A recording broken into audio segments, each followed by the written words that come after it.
Peter and John went to pray. They met a lame man on the way. He held out his palms and he asked them for alms. And this is what Peter did say.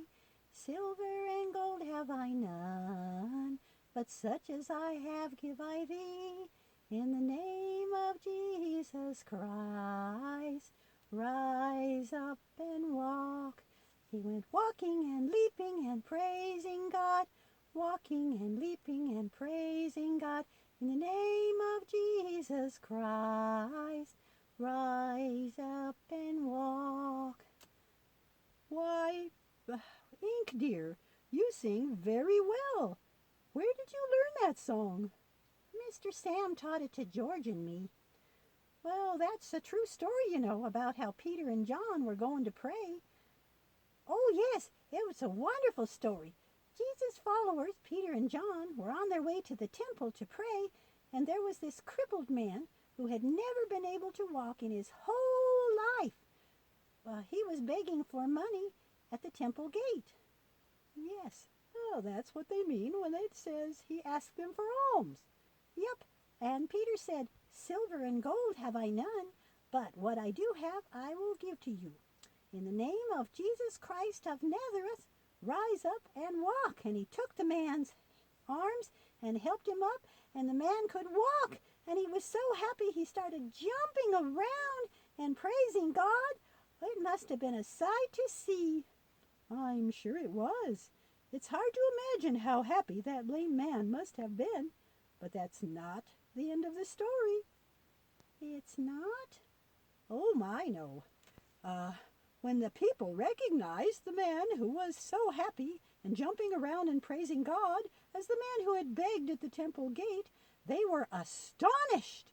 Peter preached to them about Jesus and how he had raised from the dead and gone to heaven, and he told them that it was by Jesus' power that the man had been healed. Many of them became believers. Oh, this story gets better and better. But the priests and the temple guards and the Sadducees heard Peter speaking, and they were very angry. Angry? Well, why? Weren't they glad the man was made all better? Oh, they didn't care about that. They were mad because Peter and James were telling the people that it was by the power of Jesus that the healing had been done. They arrested Peter and John. Oh, no! They put them in jail until the next day, and then they held a kind of court to question them. How scary! The Jewish leaders were furious. They had thought that by killing Jesus, his followers would scatter, and that would be the end of his teachings. And they couldn't punish Peter and John because they hadn't done anything wrong. The whole city was rejoicing about that miracle, so they had to settle for ordering Peter and John to never speak about Jesus again. Oh, that was an awful thing to do. What did Peter and John say? They answered, which is right in God's eyes, to listen to you or to him? Judge for yourselves, but as for us, we cannot help but to speak of what we have seen and heard. Wow, Peter and John were brave. The leaders threatened them some more before they let them go.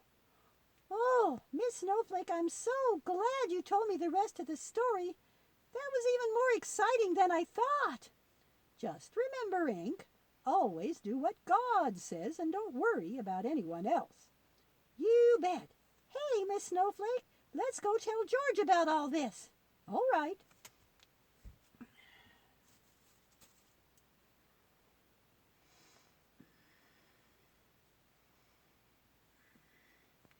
That was a really good story. Those men were brave, all right. Like me, I'm brave when I play tricks on the humans. Melvin, I don't think you can compare what you do to what they were doing. You're doing mean stuff because you hate humans.